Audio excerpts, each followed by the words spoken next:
Welcome to Millennials Are Killing Capitalism. This is Jay.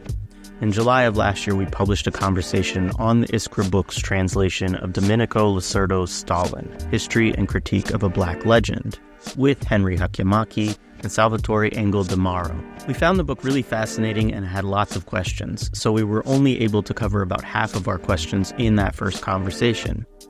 This conversation is essentially the part 2 of that discussion, in which Henry and Salvatore are joined by Iskra editors David Peat and Ben Stankhe.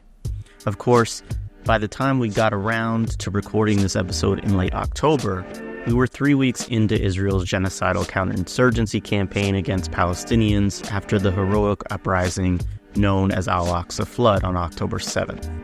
Obviously, I didn't intend to delay the release of this episode for almost a year, but at the time I kept telling myself there would eventually be a ceasefire and a new normal would be established. 1 year later, that still hasn't happened and doesn't necessarily seem any closer than it was a year ago.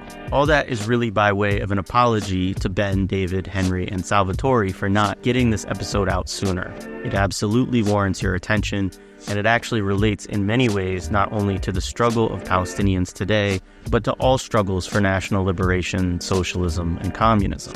We also hosted another conversation on Domenico Losurdo's work last week on our YouTube channel. In that one, Gabriel Rockhill discusses the English translation of Losurdo's Western Marxism, how it was born, how it died, how it can be reborn, which he edited and was just released on Monthly Review Press. There are a number of references in the episode which I tried to link in the show notes. First and foremost, head over to Iskra Books and check out their catalog of books. As Henry mentions, all their books are available as free PDFs, but I definitely encourage you to support their work if you can. They're doing really important stuff, and we plan to highlight more Iskra Books publications going forward, including a soon-to-be scheduled episode on a book they published on Yugoslavian film. And on October 28th at 10 a.m. Eastern Time, we'll host Conor McCabe to discuss the lost and early writings of James Connolly, the Irish revolutionary. I've included bios for all of our guests in the show description as well. And lastly, this is our third audio episode of October, and we are trying to get back on track, releasing audio content with more regularity. To that end, it would be really helpful if some of the listeners who do not yet support the show on Patreon become patrons for as little as $1 a month. The main purpose of becoming a patron is, of course, to support our work, but we do have a recent Patreon exclusive episode with several folks from Black Liberation Media, including Jared Ball from I Mix What I Like, Renee Johnston from Saturdays with Renee, and Geechee Ya from Earn Your Liberation.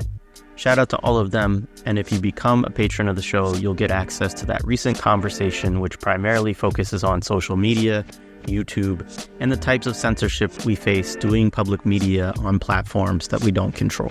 Now, here is part 2 of our conversation on Domenico Losurdo's Stalin, History and Critique of a Black Legend. We are here today with the translators and introducers of the book, as well as a couple of the folks that have been involved in the publishing and editing process. I won't do like extended introductions, but when you speak the first time, just kind of say a few things about yourself just to introduce yourself as you speak. We're having this conversation on October 27th. I think the first one we had sometime back in August. So a lot has changed in the world since then. But there were a number of things in that first conversation that we didn't get to. We really enjoyed the book, really enjoyed that discussion. And so we wanted to, we reached back out and scheduled to do more discussion on it. And, I'm happy that we're able to do this. So the first question that we had that we didn't get to last time was, it's kind of a minor point, in the text, but it's kind of an interesting thing to me. One of the things that seems very interesting to how Losurdo analyzes this period and Stalin's leadership is that he considers Stalin to have governed during a prolonged state of exception. And, I register just for myself that I don't mean this to denigrate Losurdo, nor do I want to engage in exactly the thing that this book pushes back against, which is like a false equivalency between Nazism and the USSR in any way. But this term, it comes from Carl Schmitt, who is an actual Nazi.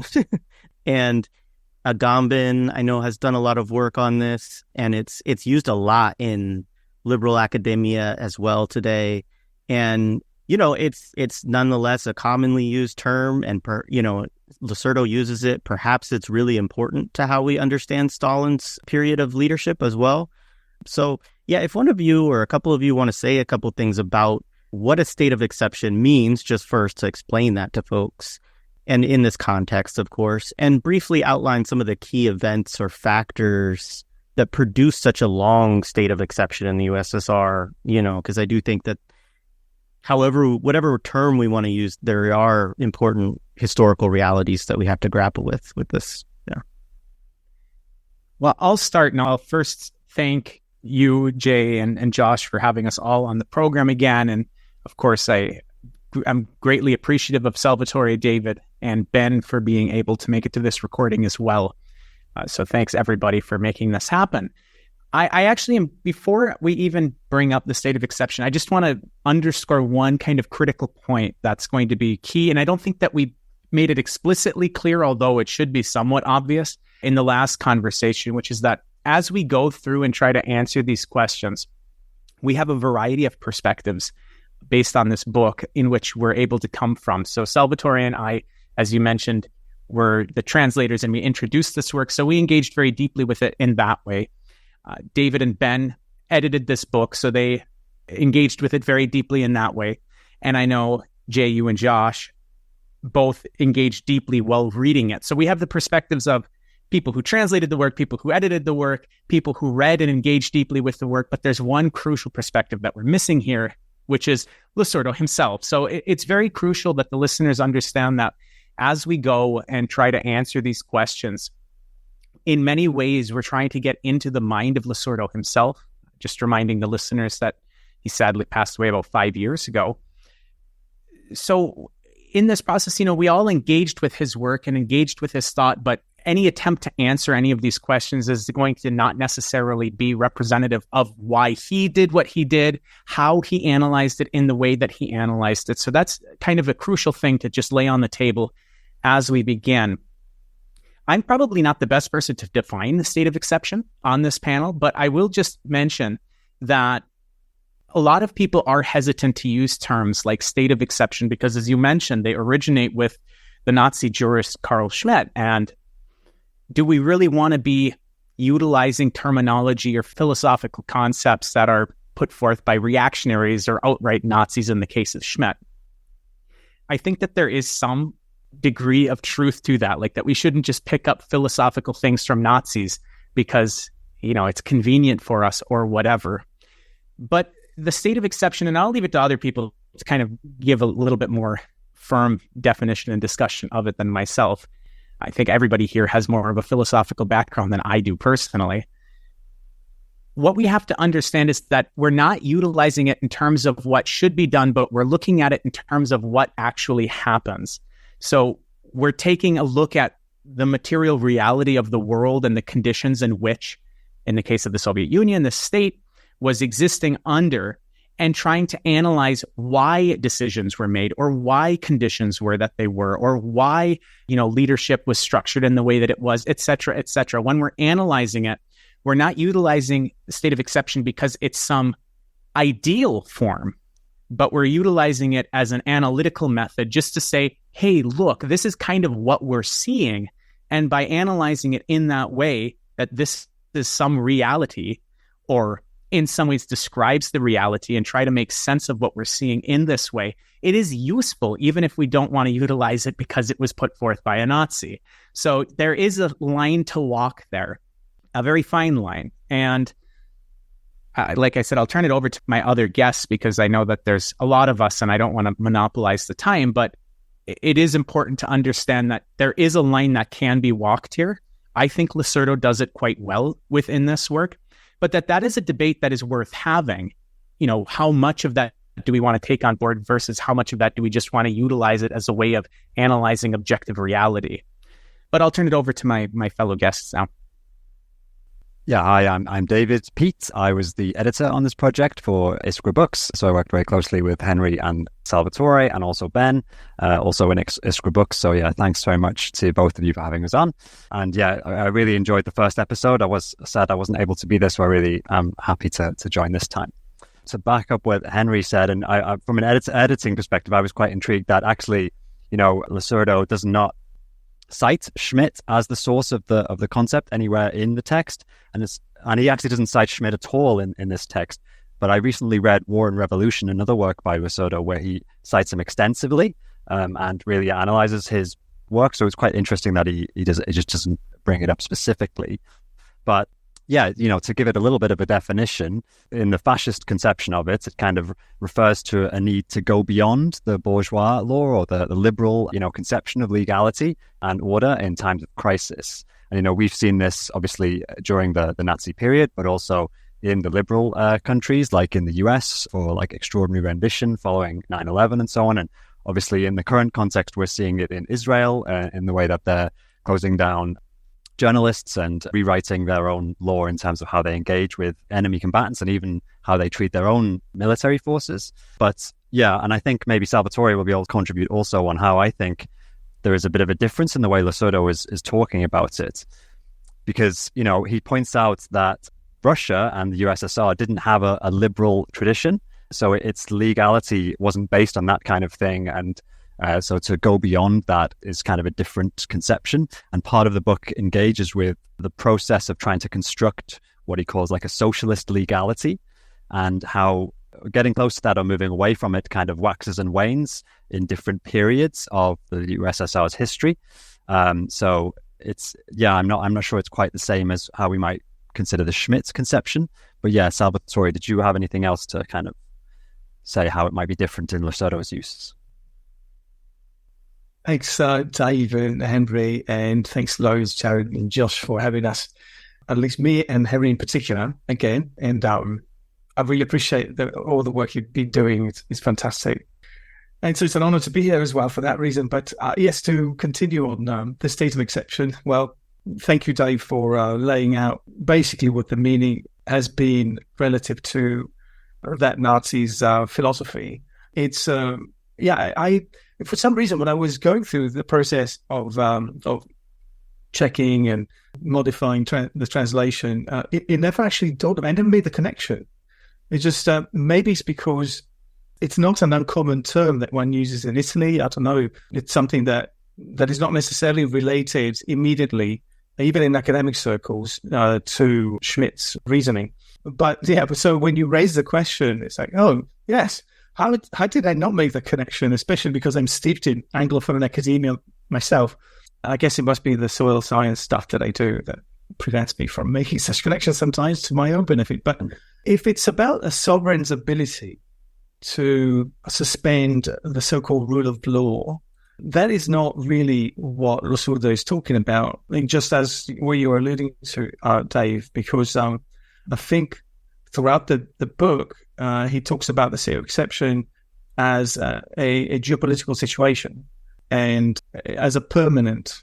In fact, let me bring a quote from the text on page 113. As far as the Bolshevik Revolution is concerned, one must not lose sight of the permanent state of exception caused by imperialist intervention and encirclement. So it's rather different than this conception, this fixation on bourgeois law and order. That's completely misses a point in that respect. And so, in any case, as far as I understand, in terms of the USSR history, the whole concept of sovereignty was always put in question, not just from external forces, but also from within, because you had republics. You had many national self-determination struggles involved. It was always a tenuous state in the first place. And that's also one of the reasons why we wanted to have a federated system, not the US federated system, which is actually much more centralized than even under the leadership of Stalin would ever have been. So, those are also some issues that, I would like to raise. It's just like, is that the state of exception when it comes to bourgeois countries or core capitalist countries that are imperialist, the state of exception is a pretext, a ruse. The state of exception as a geopolitical situation is an actual state of emergency for self-preservation. And if we can't distinguish one from the other, then we can fall into this sort of Nazi understanding of the state of exception. Yeah, just to sort of piggyback on all of that. I mean, first of all, thank you so much, Jared and Josh, for having us on. I'm Ben. I'm the editor at Iskra Books here, and like Salvatore, I'm also steeped in academia as a professor and a scholar. And the only sort of remarks I would add to this really are that as scholars, like under the absolute hegemony of, liberalism and of the fascist West, we're trapped in these things, right? Like we're trapped in these linguistic devices, we're trapped in having to read Heidegger and having to engage with Nazi thought. And I mean, like Salvatore, I hadn't really encountered that, and I really appreciate the question, but I think the way that Losurdo means this, the state of exception, it underscores Stalin's leadership as one characterized, right, by an unwavering dedication to the socialist cause amidst these relentless challenges the Soviet state faced. And each decision, even those that have been controversial, I think, have to be contextualized within the backdrop of a nation perpetually in crisis. And I think that's really how the text sort of brings this up, and how Losurdo means that, whether or not there's a conscious engagement there, I think, with his fascist terms. And so I think for Losurdo, right, in championing Stalin's leadership, it becomes clear that he navigated an unparalleled series of crises, right, with tenacity and vision. And so while the methods employed might be debated, his commitment to the Soviet project and its defense is pretty undeniable. And so through Losurdo's exploration, readers are encouraged also to recognize the magnitude of challenges that Stalin faced and to appreciate the determination, with which he led the nation at the time. I mean, and as you were talking, David, earlier about the point you made about the current moment, I mean, we could certainly talk about it within the state of exception, within how Israel is we could argue that Israel has always operated within a state of exception, not only with Palestinians, but also I don't know of any other nation state that routinely just bombs its neighboring countries, and this is not a problem for anyone in the West. I think that an interesting thing to think about too with this, and we'll go ahead and pivot to the next question, but I'll just say this for the audience, is within more of a discussion of a bourgeois state of exception or the United States in this context, we could think about how the targeting of students for justice in Palestine that's going on right now in Florida, the Senate just passed a resolution, and the Anti-Defamation League are bolstering this. And they're all saying essentially that students for justice in Palestine across the country should be investigated for material support to terrorism, and of course, we could think about, that between a more of a through line to Carl Schmitt and Nazism in that sort of state of exception, as opposed to what we're talking about within the Soviet context, probably. So, yeah, I appreciate those distinctions. Yeah. So can you guys just discuss the process of transformation that Losurdo discusses that had begun to take place in the U.S. around the late 1940s, particularly surrounding Sovietology and the ideological and intellectual impact it had on things? And I'm going to read here a quote where he writes that in the United States, Sovietology had tenets developed around the CIA and other military and intelligence agencies after the removal of elements suspected of harboring sympathies for this country that had emerged from the October Revolution. A process of transformation had begun to take place in the United States. In 1949, the president of the American Historical Association declared one cannot afford to be an unorthodox. Plurality of aims and values is no longer allowed. It is necessary to accept a large measure of regimentation since total war, whether it be hot or cold, unless everyone calls upon everyone to assume this part. The historian is no freer from his obligation than the physicist, end quote. And all this does not dissipate in 1956, but now more or less militarized Sovietology can enjoy the comfort of coming from within the communist world itself. So just talk about this a bit, if you will. Yeah, I'll jump in on this one. Yeah, I mean, it's interesting because previously, when the West was allied with the Soviet Union during the Second World War, there was quite a campaign to boost the image of Stalin and the Soviet system for realpolitik reasons and to support an ally. And, Stalin was Man of the Year in Time magazine and things like that. But then, quite quickly, following the end of the alliance and the end of the Second World War, a kind of Cold War kicked off and the positions really shifted. And, even prior to the end of it, there was suggestions of this kind of a thing. And, McCarthyism really took off as the very famous anti-communist Red Scare kind of thing. And that reached into all aspects of what we might term superstructural or cultural reproduction, from low to high culture. And there's quite a famous importance on Hollywood and how they were targeted as, sympathizers with communism and blacklisted and so on, depending on what was found or what was accused of them. And, the quote that you raised with the historian, it shows how, like with the scientists and obviously with Oppenheimer coming out this year, that this was a big topic about, how scientific cause was weaponized specifically for geopolitical ends. But the historian raises the point that it's just as true for the production of history. And the liberal conception of history is that it's some attempt to objectively mark out the truth. But in reality, that's not really the case. And the production of history is always towards a particular ideological end. And that can be a weaponized one by, the powers that be. So this was true in McCarthyist era. That was talked about, and specifically how it applied to conceptions of the Soviet Union. But it's also true. It's also true today, and we can see that in if you walk into any bookshop these days and look at the history of Russia or of China or of lots of other countries, it is incredibly one-sided, and it's very clearly they all tend to go on one particular ideological bent, pretty much. But this process, as we say, started in the Cold War, but it continued in the 50s and 70s, both in history, but also in wider cultural issues. There's the CIA front, the Congress for Cultural Freedom, which kind of focused on literature, some visual art, but it did also have history journals. And, the whole of this was attempts to kind of build a non-communist left and to determine that the Soviet way was totalitarian and therefore not a possible option for the West. So, in the same way that the Marshall Plan following the Second World War was like a process of the US constructing the European economy so it's suitable for American integration, you can kind of see a kind of cultural and historical Marshall Plan that was put in place to kind of make the intellectual boundaries very fixed and suitable for American use or Western use.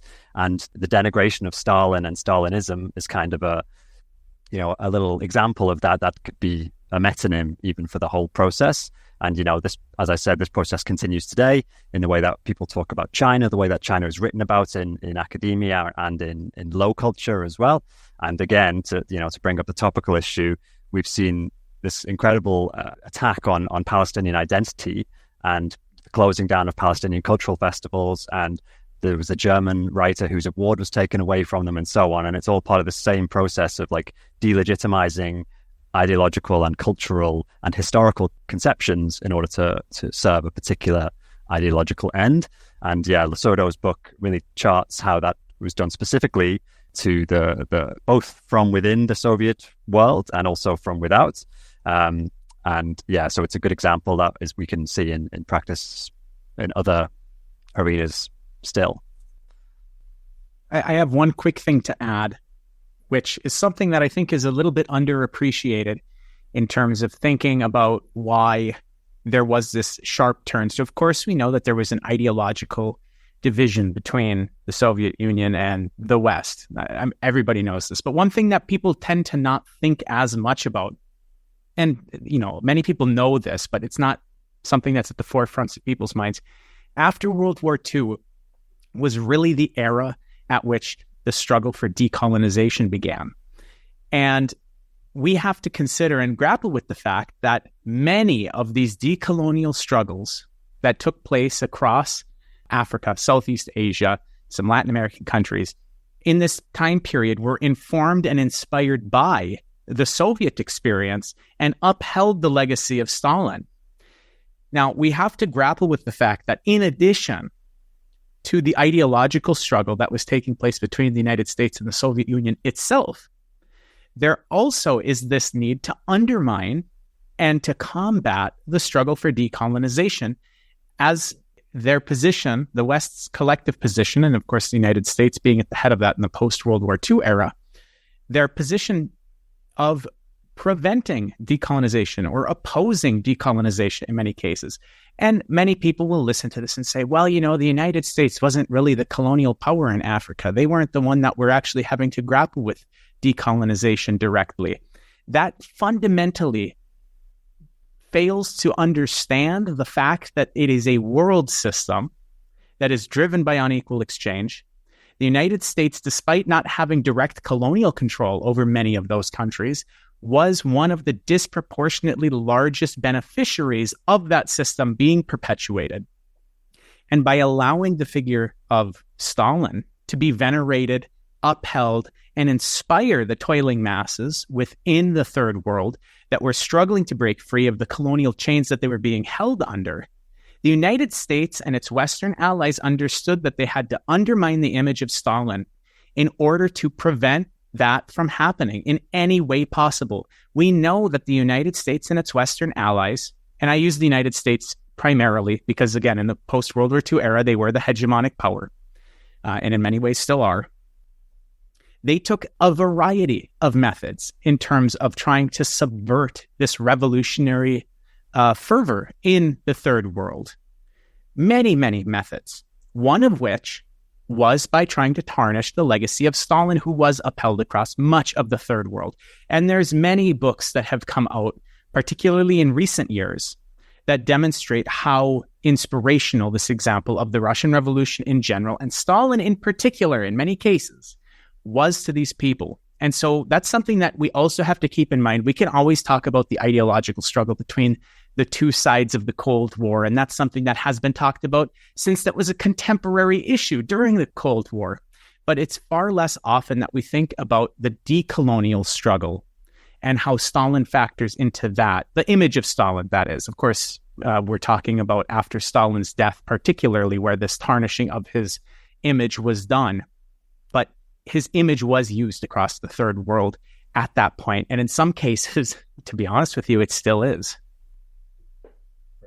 I would only add from a publisher's perspective to all of that. Maybe you both could speak to this, Salvatore and Henry, but the publication of the book itself fed into this struggle, right? I mean, there's publications by large publishers, whom I shall not name, right, of many of Losurdo's works, and they're like a refusal to engage with the works that, show in a sort of, like in a fair light, right? Like in an objective light, an objective historical light, to show the figure of Stalin. There's a refusal to engage in that. So I think from my perspective as a publisher, we're participating in that struggle right now, and it's ongoing. And it's not something that's simply like relegated to history. It's a continual struggle that we see in the reflection of the silencing of pro-Palestinian voices. I mean, this is an ongoing struggle of revolutionary radical voices against fascism, right? And we're part of that, right? And so the publication of this book really sort of fits into that. And yeah, hearing you talk about all this, it's ongoing, and we're definitely a part of that rehabilitation.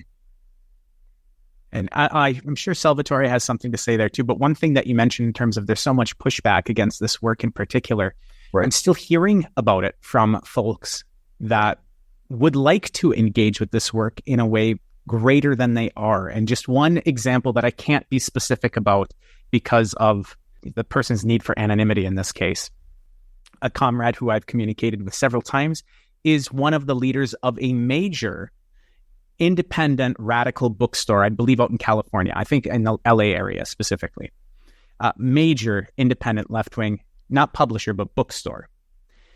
And they had reached out to me and said, congratulations on this book being published. And, they and a couple of their comrades in some of their organizing groups, not through the bookstore itself, but their organizing groups were trying to engage with this work. And I offered Salvatore's, in my perspective, without Salvatore's knowledge, because I like to offer Salvatore's time and effort without checking in with him first. But in any case, I did this. I offered that we would, be willing to do any online event or whatever that for the bookstore in order to, advertise if they were interested in that. Obviously, I wasn't pushing it. They reached out to me to say that they were, commending us on the work coming out. And they said, I would love to, but there is so much pressure on them to not do any overt advertising on this book from financial backers. What I mean is that this is an independent bookstore in terms of they're independently owned and operated by kind of like the employees. It's kind of a co-op type thing. But as a result of rent in the area and, the cost of living for the employees, they really aren't able to kind of get by just on book sales, which we know in the current day, bookstores are not profitable institutions, incredibly important, but not profitable. And so they said that they can't rely just on book sales and that they have these financial backers, independent financial backers who make donations. It's not for a stake in the company or not company, but the bookstore, but just to support it. And they had been indicated to by some financial backers that if they started pushing the Stalin book, that the financial backing that they were receiving would be jeopardized. And they know that they couldn't survive without it. Now, I'm sure a lot of people would be appreciative of them having more information about this book, events about this book, reading groups about this book, whatever. But is that really going to bring in a significant amount of new, like, financial backers, just people that out of the kindness of their heart are going to donate money for the operating expenses of this bookstore? No, probably not. But they could lose the ones that they have, and therefore they were unable to do it. They were very apologetic to me. They said, of course, I understand the issue here, like, you don't feel bad about it. But it just goes to show that there still is this struggle today that even engaging in this material in a critical way, but not like a condemnatory way, in terms of having actual conversations that are based on the book without saying Stalin bad, is enough to sink a left-wing bookstore. So, that just goes to show that there's that ideological struggle that still goes on, which I think touches on one of the things that Ben had been saying. Well, it occurs in organizing as well, right? I mean, as an organizer with the Communist Party, we don't push that Stalin line, even though, we were funded by the Soviet Union until 1991, right? I mean, the party is deeply intertwined with the history of the Soviet Union. And the 1935 of the organizer's manual for clubs and whatnot, it's like, Comrade Stalin this, as Stalin says, it's very, very Stalin heavy. And you get to the current era, and it's not necessarily party line anymore to push Stalin. And there's reasons for that, right? Like you're appealing to a broad public who's generally anti-communist, and who's generally been like liberalized in some like very deep and like sincere sense. But it's a problem, right? And I think it's a problem to sort of disavow these revolutionary leaders that have had great success, and it just continues to feed the myth of like, well, socialism in practice is bad. It never works. It works on paper. All these tropes, right, that we engage with, and that we hear on a daily basis as communists, to not engage with that and to not engage in a critical engagement in the history of Stalin, right? Like a fair and objective and reasoned history. It ultimately feeds anti-communism in some deep, in world historical ways, I think. Yeah, just to build on that, all this has already been said, it's rather sad, curious at the same time, that you can't even talk about the history of the image of Stalin. It's not even about Stalin, this book.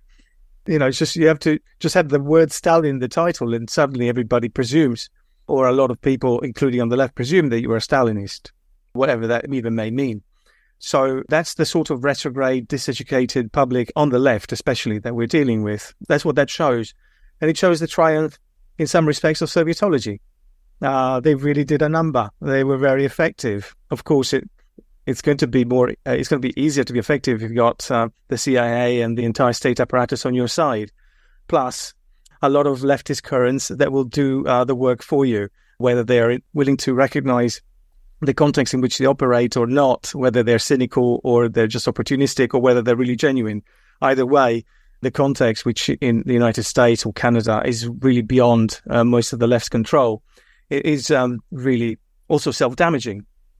And it continues to be, apparently, to the point in which an independent bookshop can't even have an event to talk about the construct of the image of Stalin. It's just it's pathetic. But I wanted to also remark upon something that I think that Dave touched upon earlier with respect to, I guess, maybe the continuity with the People's Republic of China, in the way that you have attacks, ideological struggles over and just attempts to besmirch anything that the PRC achieve. And that is something that I chanced across while doing some work on another project some time ago.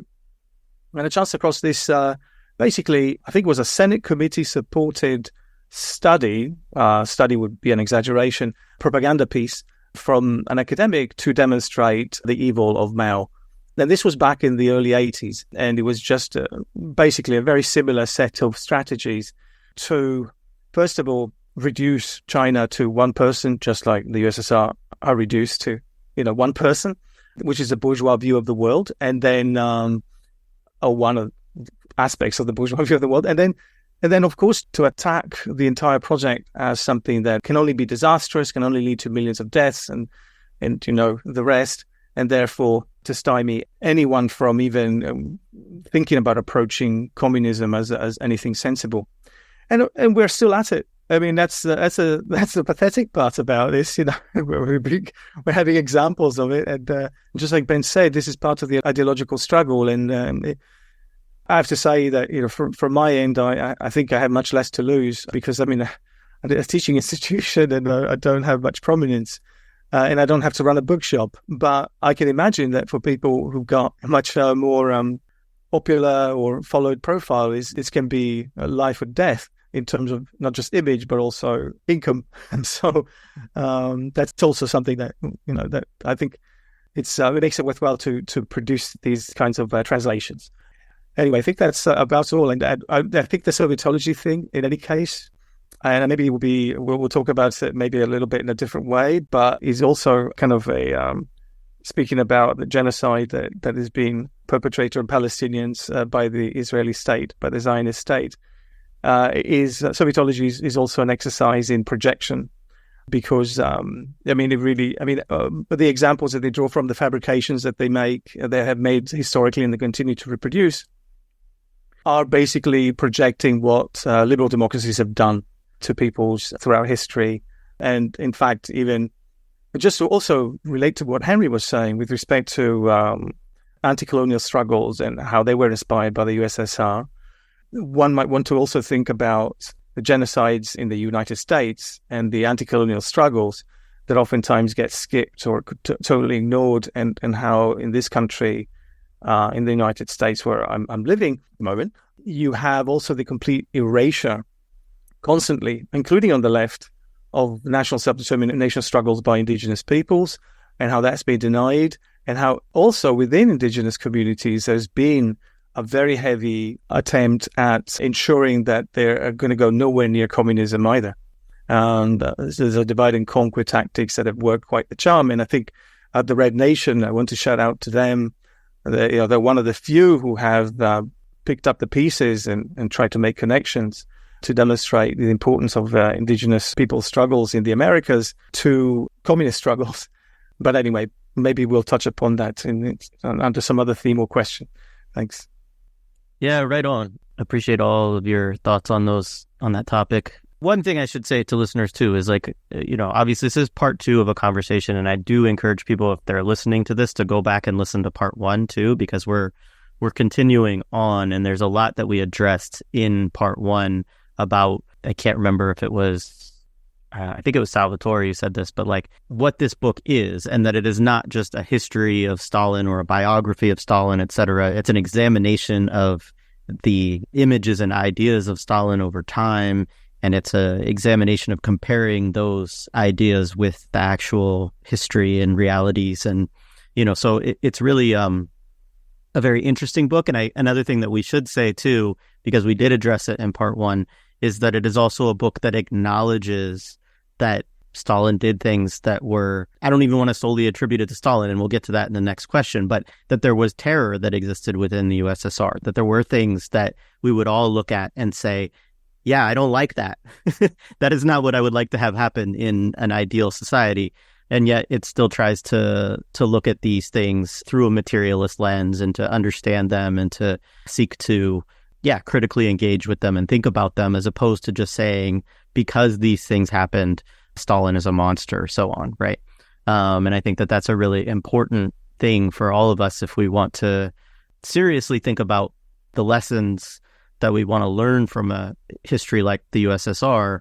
We have to actually engage with what those lessons might be, as opposed to just, falling back on the demonizations of the USSR and of Stalin. So this next question gets to that a little bit.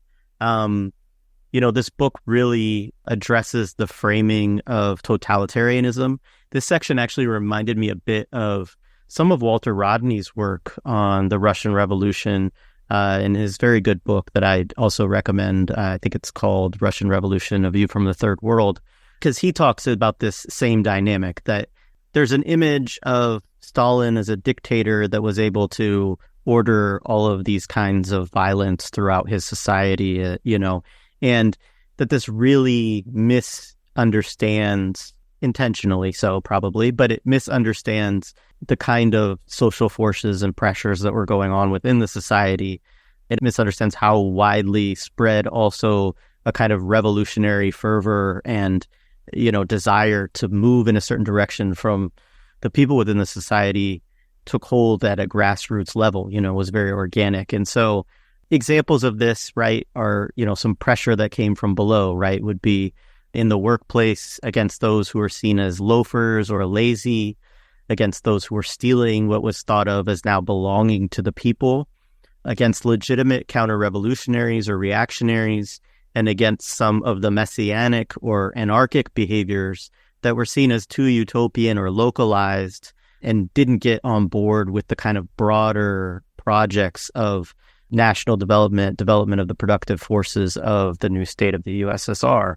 And so these are internal contradictions, right? This led to a much more generalized phenomena of repression against certain behaviors that were seen as out of step with the revolutionary process that is often depicted, and certainly one that flies against a lot of the descriptions of the USSR as this top-down totalitarian state in this period. So first, feel free to agree or disagree with what I've just laid out and aspects of what I said, but I'm just curious about parts of the book that stood out to you. I pulled this primarily from page 135, I think, as I was looking at that section. But yeah, any thoughts that any of you have on that? Yeah, I can jump in on this. One thing that stood out to me was the discussion of, I'm going to mess up the pronunciation, but the Stankhe movements. And they talked about a big concept that talks about in several parts of the book is zealous faith, is how it's translated, is this concept of like an enthusiasm for socialist construction, both within the Politburo and within the people, the wider population, and various sections of the population who found this enthusiasm, particularly it waxed and waned over different parts of the period, and it kind of, that also correlates with waxing and waning of relative forms of oppression.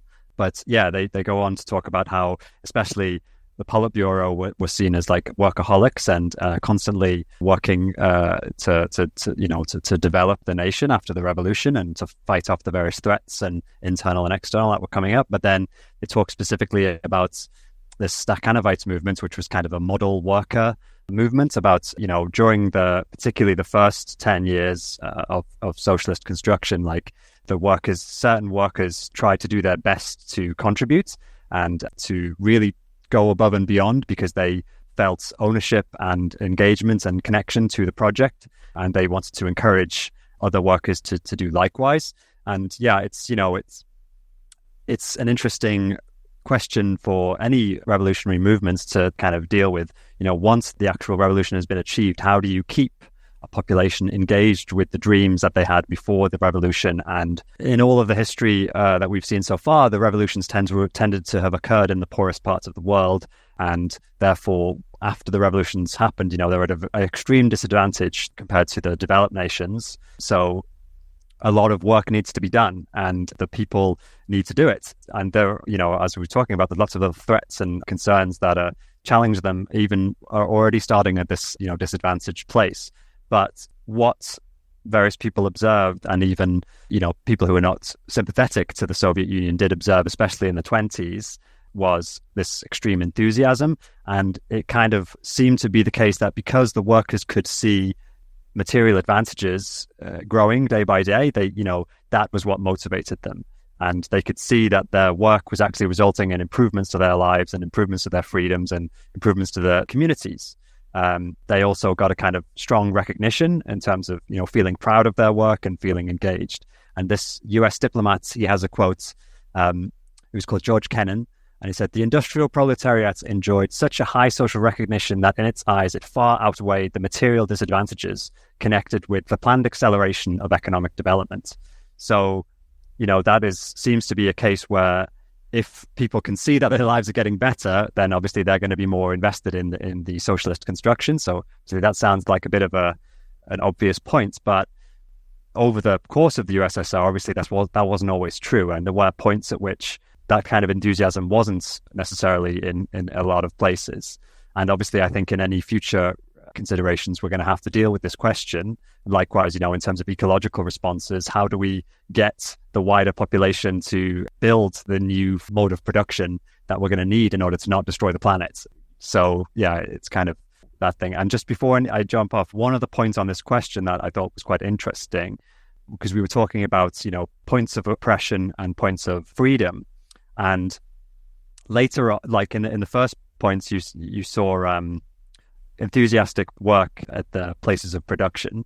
But later in the USSR, there was kind of more of this absenteeism and lax towards work. And it's kind of a point that when we're talking about totalitarianism, there seems to be a kind of inversion where if at work you have extreme control, then you have relative freedom in, the social life. And that's kind of the position that we see in the developed West, where we have no democracy and no freedoms whatsoever in the workplace, but we have, relative freedoms in certain senses in social life. But in other places, when that was kind of inverted in certain points of the USSR's history, where they had limited freedoms in their daily life, but then in the workplace, the points of production, they were allowed to relax and they weren't controlled at work in a very strong way. And this is actually brought out by a quote by Marx that I thought was quite interesting in the book, where he says, "The less authority presides over the division of labor inside society, the more the division of labor develops inside the workshop, and the more it is there subjected to the authority of a single person. Thus, authority in the workshop and authority in society in relation to the division of labor are in inverse ratio to each other." So I think this is really interesting because it kind of points out the way that totalitarianism has kind of morphed over different times within the history of the Soviet Union. And it applied in different ways. And depending on where the pressure was coming from, either top down or bottom up, there were different outcomes of those kinds of coercive measures and where they came from. Something that Salvatore and I have talked about in various venues is that there is this view of Stalin being like a one-man show. He made every decision and carried out things entirely by himself. And when he wanted something done, he willed it into existence, and the people were just kind of forced into it at the barrel of a gun. This is completely infantilizing of the Soviet citizenry, which by and large were enthusiastic about the project that they were undertaking. That project would not have been as successful as it was without mass support. And mass support is what allowed the successes of the Soviet Union in its time, despite, of course, the internal contradictions that were in place within the society, coming from the relative backwardness of the country prior to the Soviet Revolution, as well as external pressure that was placed upon the Soviet Union by the imperialist West throughout its existence. Despite all of these factors at play, there was still mass support for the projects that were carried out. And that's evidenced by the fact that the projects were carried out. And I know one of the examples that we've used in various venues is that some of the major projects included the afforestation campaign within the Soviet Union, which Salvatore is eminently more qualified to speak about than myself. But just in way of kind of tying it to this topic that we're talking about in terms of totalitarianism versus mass support of the project, just think to yourself, listeners, when this afforestation project was taking place, millions and millions of trees, and again, Salvatore can elaborate and be more specific than I can, but millions and millions of trees were being planted, many ecological projects were undertaken. But let's think to ourselves, was it Stalin out there with his one good arm digging the holes to plant the saplings in? No, of course not. He is not out there with the spade digging millions and millions of holes in forests across the Soviet Union, or to, create forests across the Soviet Union. That's just not what happens. Stalin, sure, was the one that decided that this project should be undertaken. And sure, Stalin was the one who decided that this was a project that should be pushed through in the near term.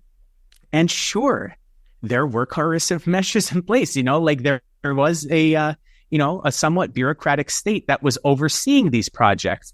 But at the end of the day, it is the citizenry of the Soviet Union that undertakes these projects and makes them successful. And this project was very successful. This was a result of mass support. You cannot have overwhelming coercive pressure on millions and millions of people to take this large-scale project over the course of years if there is not inherent support for it within the society. You cannot compel tens of millions of people to undertake the same project if there are not many of these individuals who also support this project. So just at the most basic level, and again, I know, Ben, you also work on, ecology and things like this. So you probably also have a lot more like informed things to say than I do. But just at the basic level, listeners, as you think about it, just think about when you have these major projects undertaken, is it possible to undertake them without mass support? And largely the answer is no. It's no. There may be coercive measures at play, but there is also a large scale of mass support. And that is something that is, of course, worth keeping in mind when we hear the rhetoric about how Stalin was this one man, did everything, made every decision, and it was carried out at his behest. And if it wasn't his way, you didn't get the highway, you got a bullet in the head. That's just not what happened. If I could follow on that, thanks, Henry. I mean, those are certainly frustrating aspects, that one encounters in a lot of ways in which the USSR has been characterized, and not just under Stalin, but in general. But the very notion of totalitarianism is a very curious notion. I just wanted to bring attention to that. It was being abandoned even by some Sovietologists themselves by the 1980s because it is such an absurd notion. I think the likes of obviously Hannah Arendt and Karl Popper and all these other bourgeois ideologues have basically made careers out of this stuff. But if one just looks at that concept, there is that aspect in which we're supposed to pretend that, with the cult of personality, that somehow everybody becomes an automaton and just obedient, and they're not obedient. Somehow the personality that is all empowering is able to marshal the actions of millions of people to kill other millions of people. Star Wars comes to mind in terms of, Spielberg's, version of reality. This is, it's good. It's like good and evil. It's great. It functions in a very nice way to draw people in, and like you draw people into cartoon shows and stuff like that. But then, it'd be nice to have a little bit more seriousness intellectually than that. And it's unfortunate that most academics seem to fall for this sort of stuff, and it sort of shows. It should show rather badly on them. It still doesn't, and that's the predicament that we're at in terms of the caliber of intellectuality that we are confronted with. But Losurdo actually wrote an article in the Journal Historical Materialism on Totalitarianism that I have a copy of it if anybody is interested, and it could be a good supplement to the book. It came out in 2004, so quite a bit before the book on the image of Stalin. Just to briefly add another note about totalitarianism and repression, those are two different processes. They require different sets of analyses. So totalitarianism is basically a whole bunch of bourgeois ideologues whinging about not having multi-party elections as if that really were democratic, sort of whinging about,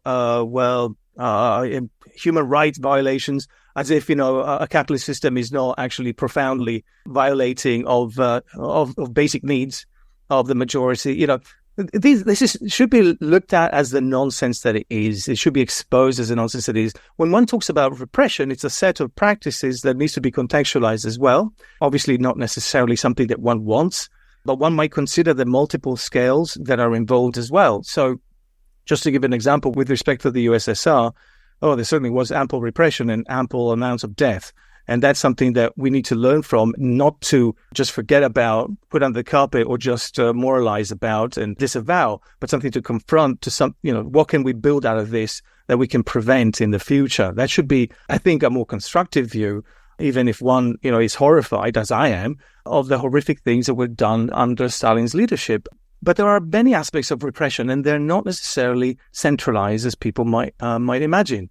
During Stalin's leadership. So if you look at the work of the revisionist school, and I often go back to J.R. Getty on this, but he's not the only one. He's just one of the people whose work I've read most extensively, and he's done a lot of work with archives. A brilliant historian, of course not intellectually aligned with any communist at all, which just as well, but he's meticulous. And so is Pyotr Naumov and others in that circle.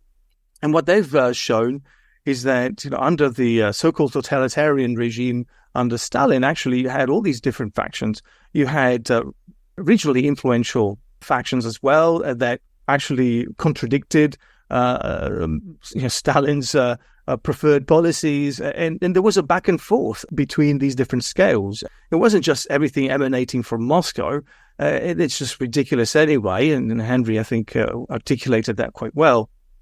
But it was a process of how kind of mutual transformations, if you like, between the different centers, because there was more than one. It wasn't just Moscow. There were many different centers and their peripheries. And whether one likes it or not, the USSR had also to deal with the incredible amount of uneven development and incredible diversity of also political systems, with repressive apparatuses that were semi-feudal in some aspects, and some aspects were capitalist. And it's not exactly that simple to coordinate such vastness of political systems with their own repressive regimes. That even trying, the Bolsheviks trying to undermine those repressive systems, patriarchal ones. I'm thinking of the Buryats as one example of rather repressive, religiously based, theocratical systems, and that's just one example. How do you, is that repression? Is incarcerating people who are basically lopping off the limbs of other people?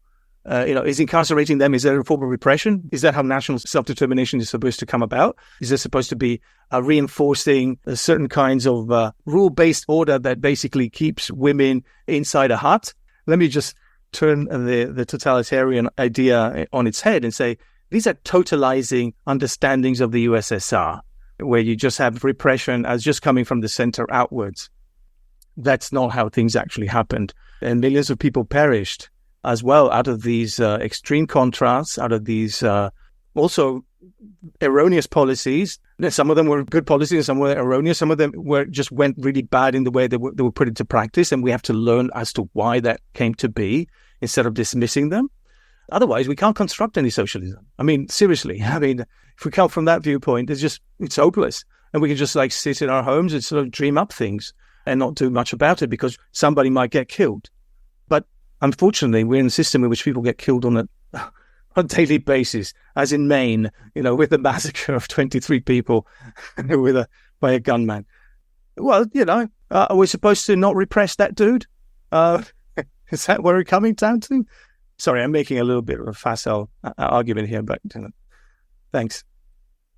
Yeah, so a big point of emphasis for Losurdo, arguably at times to a detriment, which I'm interested in hearing you guys' thoughts on that, is just sort of public thoughts and sympathies directed at Stalin during the heyday of his leadership in the USSR.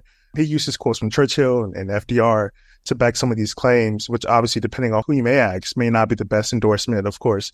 But one thing I did find really interesting is how during that period of the early 1900s, Trotsky had been looked at in much of the same light as Stalin currently does, and he writes this, and I'm quoting here, the great intellectuals could easily forget or erase the interest and sympathy and even the admiration with which they had looked at Stalin's USSR. In particular, those revelations gave comfort to intellectuals who had Trotsky as their point of reference. For a long time, it had been Trotsky himself who, in the eyes of the enemies of the Soviet Union, embodied the infamy of communism and represented in a privileged way the exterminator, or rather the Jewish exterminator.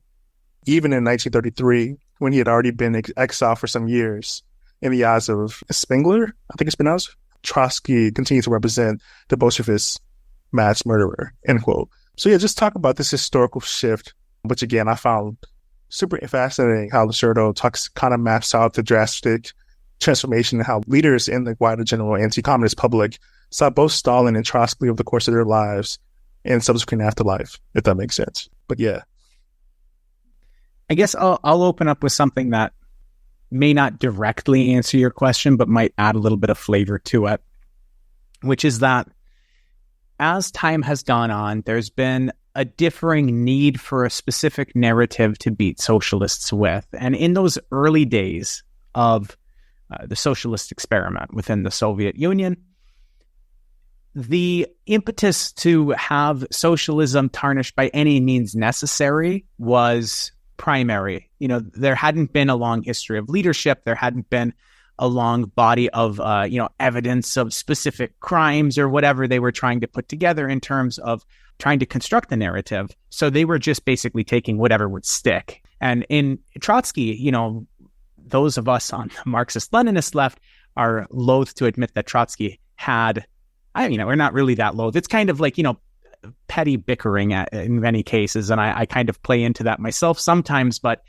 Trotsky had many very important roles that he played within the revolution and also theoretical advancements that he made outside of, actual actions within the revolution. And that has to be acknowledged regardless of what we think about, like contemporary Trotskyist movements and things like that. Like Trotsky was hugely consequential within the Russian Revolution and did make theoretical advancements in a variety of fields, both in that revolutionary period as well as, after the revolution had been consolidated during the course of the Civil War, and even in his time in exile, was still putting forth very important works that, we can philosophically and theoretically agree with or disagree with, but were very rich nonetheless. And so Trotsky was a very consequential figure and therefore was ripe for imperialists and, Western capitalists to point a finger at and say, look, this guy is a monster because, we have to tarnish the image of socialism. And this is one of the flag bearers of socialism. As time went on, though, particularly in the, post-World War II era and, Trotsky, after Trotsky was gone, the figure of Trotsky was relegated from the actual image of the Soviet Union.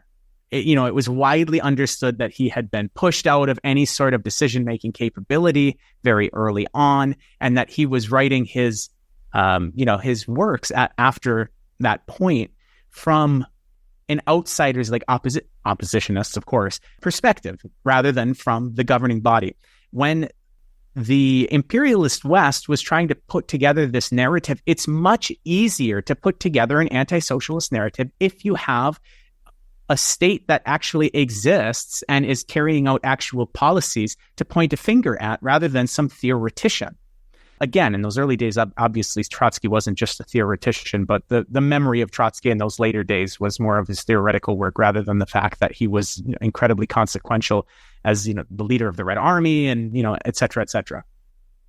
So as time went on, it became much easier for them to look at the actual record of the Soviet Union as a state and try to construct a narrative around policies that were put forth by that state and what the state upheld, rather than what this oppositionist was upholding.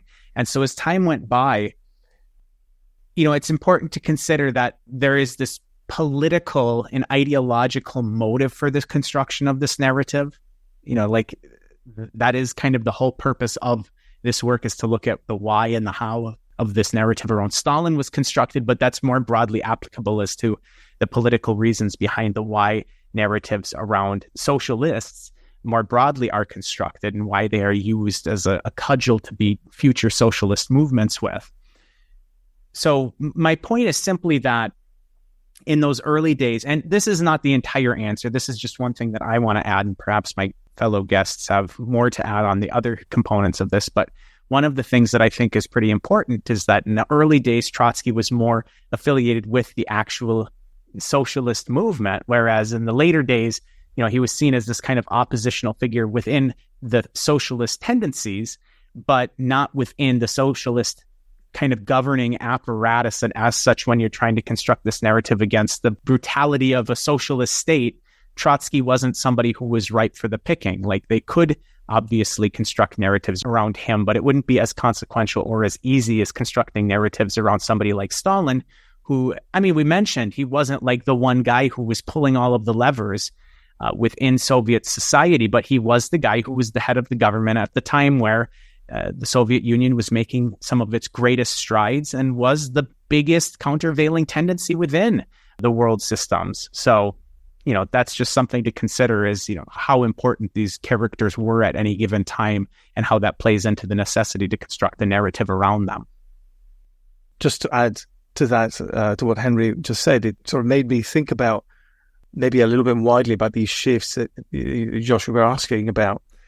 Yes, of course, there's Trotsky assassinated, but even before that, when he kicked out of the party, it would be kind of a waste of time to create this huge image of Trotsky when Trotsky has not much leverage or influence in the USSR. But it is interesting that after Stalin's death, we don't have like a personalization of the USSR to that extent. We don't have like Khrushchev being built up in the same kind of image, as far as I recall. I'm trying to recollect from my own youth and what kind of images we had. Not even Brezhnev gets that kind of image construction, and it's just about, it's sort of instead it's sort of this the reductionism is more about like USSR equals Russia, which it never was, and whatever, like communism in general. That's sort of my sense, and there seems to be quite a qualitative shift in rhetoric after Stalin's death, and in some respects that may be due.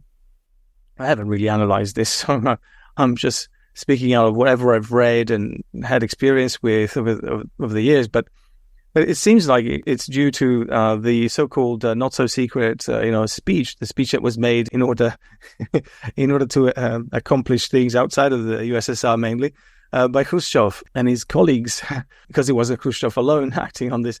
And so, I guess if you would have had the construct of Khrushchev to the same extent, like the evil Khrushchev is, then it makes it more difficult to make it believable that you have this monster called Stalin. So there's some interesting shifts that one can, I guess, think about. Maybe it's an easy mental exercise to say, well, okay, these concepts about Stalin not only have they shifted over time. If you look at all these heads of state, with their accolades about Stalin, and suddenly they're trying to say exactly the opposite of what was said just maybe a couple of years before, that kind of strategy would not work. And so, just recognizing this thing makes it obvious that there's something a little strange going on about this fixation over Stalin in the West. And anyone living in the West should have picked up on that. It shouldn't take that much effort because, especially if one were to just look, this person said Stalin's great on one day and then says Stalin's evil on the other day. So, with that in mind as well, and then Trotsky Trotsky's made out to be like this mass murdering, and then disappears from view. What now he's not this mass murderer anymore. So the question is, I guess, how can it be so easy for especially leftist intellectuals to fall for this stuff? That's kind of my question. That kind of is inspired by the questions that you have raised. And I just wanted to go back briefly, Josh, to the first part of the question, like the function of Losurdo saying about what these figures who we wouldn't necessarily credit as wonderful people, why does he employ those in the text? And again, the text is about images of Stalin. And, you can see that what Churchill or FDR or someone said at a certain historical moment is going to be very representative of what the image of Stalin was at that time. And so that's one reason why he would bring those people in. And it's absolutely not to say that, oh, well, they said it and they're wonderful people, so we should follow what they said. It's more, and likewise, as a methodological points throughout the text, he refers to a lot of bourgeois historians and cites them at length. And that, again, is not because he credits them with wonderful academic rigor. It's for a couple of reasons, both to show the image that's being portrayed, but also to kind of, preempt the charge of bias, of cherry picking only from sources where, like just Soviet historical texts that would obviously, might say something positive about him. It's more going about different points at where people who would not necessarily be sympathetic, and it's very often that these texts would, Losurdo always throws in sentences like, oh, we shall draw on testimony that cannot be suspected of sympathy for the Soviet regime. And that kind of construction comes up a lot in the book. And it is, again, to kind of preempt claims of bias. Also in the text, a lot of the time, he draws attention to the horrible things that these people have said and done as well, like Churchill's praise for Mussolini and so on, and that kind of a thing. Yeah, no, actually, that makes so much sense. Appreciate you breaking it down for me. Yeah, in some ways, this addresses the next question. I'm not going to go too deep into it, but I do want to bring it up a little bit just so we can kind of talk about it. But it is in a similar vein because it's really trying to square some of those things that you just talked about in terms of how Losurdo examines Stalin through the eyes of certain figures or through comparisons to certain figures, right?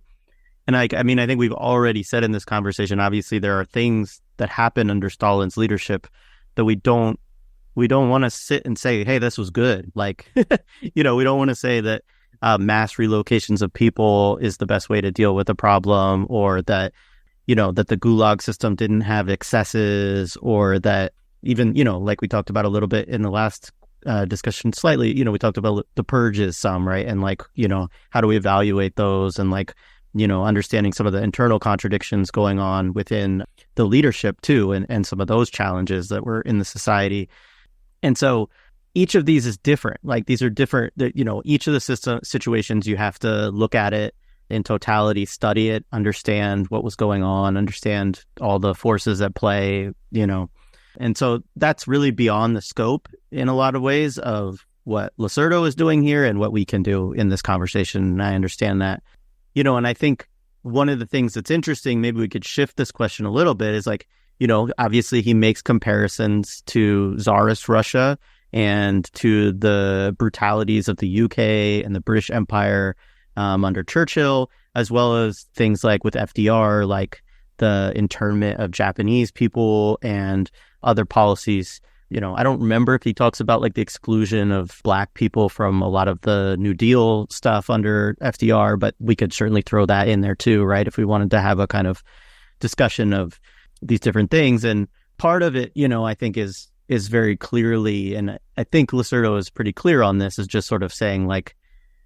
for one, he wants to decenter this comparison between the things that Stalin was doing in this period as comparable to what was going on in Nazi Germany under Hitler or with Mussolini, and say, no, like actually you can look to these so-called liberal democracies and see some similar things happening, sometimes more egregious than what's going on in the USSR at the time. And so I think that's an important intervention. I think we all agree that like it's okay to examine these policies and still say we need another way to figure out how to deal with some of these problems that come up. And I think that's our job. That's what we should do. The other thing that's kind of interesting in this is like and I don't know if you all have thoughts on this at all, but, he does spend a good amount of time. Well, I don't remember how much, but I remember him spending time trying to evaluate intent, right? And looking at what was Stalin trying to do in these instances and comparing that. Obviously, you compare it to Hitler or you compare it to the Nazis, you can see clearly like, no, their intents were actually like very clearly genocidal. And I think part of that probably has to do with the fact that like our framework for genocide is this liberal one that, again, we could talk about right now. We could talk about, Palestinians in this context of, who does international law apply to and who doesn't it? And, one of the things with genocide, which is quite wild in this current moment, because there's plenty of phrases that come out of Israel that quite clearly constitute intent for genocide.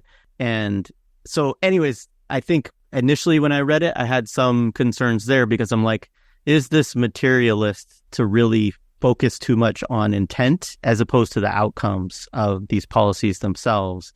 I think as materialists, we want to also look at what the outcomes were and say, how can we change some of these outcomes as well? But I do understand kind of what Losurdo's doing there. And I'll just, I had some thoughts on Khrushchev in there, but I'm going to even leave that part out of it because I don't think it's really, necessary. And we all kind of understand where Khrushchev is coming from and criticizing them. I think the only point I was thinking is that obviously there was critiques of some of these things within the Soviet Union and as well, right? And so I think that's important to acknowledge and understand as well. And so I don't know what you all have to add on that. I realize I kind of recalibrated that question based on the discussion that we've already had, because I think you've addressed some of those points, but anything you would want to say on it? Yeah, Salvatore, go ahead. Just to elaborate on what you were saying, really, which is very well articulated, thanks, as well. It's just that Losurdo's project as a self-described historian of ideas, I guess kind of fits that kind of analysis, which I guess it wasn't really to look at the material conditions necessarily, and just to touch upon them at most. The book would have had to be different, I think, in order to achieve that. But myself, I would have liked to see more addressing those aspects. And I think it would have been a more powerful book for it. But then again, who the hell am I? I mean, if I could just write even something half as decent as that, I would really pat myself on the back. But yeah, the one has to, just like you were saying, look at the wider context. When making comparisons, there are always these slippages that can be at play. In some ways, it could be just easy to say, well, look, I mean, under bourgeois democracy, you've got constant genocides. I mean, that's the basis of it. Slavery systems. That's actually what what enables this freedom for the few. But I don't think that's enough. I think that really one needs to go deeply into understanding the historical material conditions that existed, what kind of forces were at play, especially also the mutual transformations that were going on. You have the word kulak is not a complete invention, even though it could have been used as a pretext for people to abuse other people, which actually also happened. But we have to, so it becomes, if one wants to learn and from that and to say, well, how we're going to avoid this? This is horrible.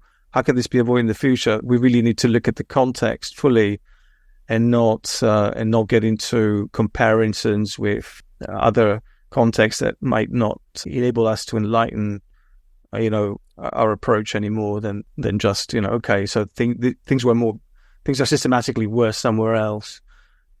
Just to hop in for a second.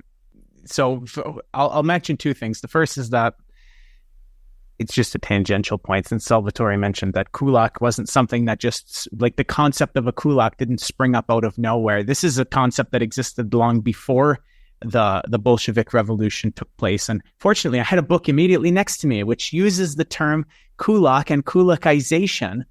And this is Sakhalin Island by Anton Chekhov, which was published in... Well, it was based on his observations in 1890. The book came out a few years after that, which if I look in the front of it, it'll tell me what year it came out originally. But the point is that he was talking about the process of kulakization based on his observations in 1890. And the book was originally published a couple years after that. I'm sure if I looked in here enough, I could find it. He died in 1904, so it was obviously before that. In any case, that was just a tangential point that, like, some of these ideas which are ascribed just to, the Stalin period or, even the Soviet Union more generally of, they're kind of inventing this class of people in order to repress this group of people. That class existed long before, and it was widely understood to have existed long before. But that's, a tangential point.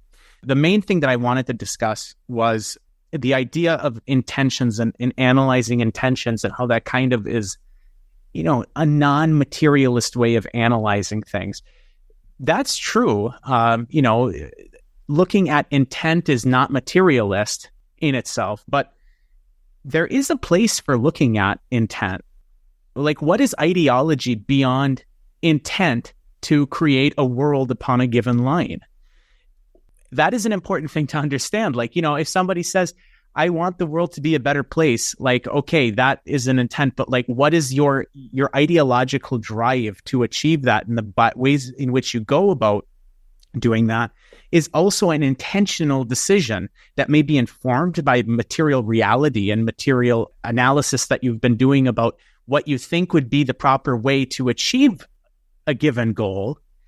But there still is intent in play there in some way, and we have to take that on board. I know that as materialists, we don't want to look at things that are not material, but that's what ideology is. You come to your ideology with an intent to achieve some goal and in a certain way to achieve that goal.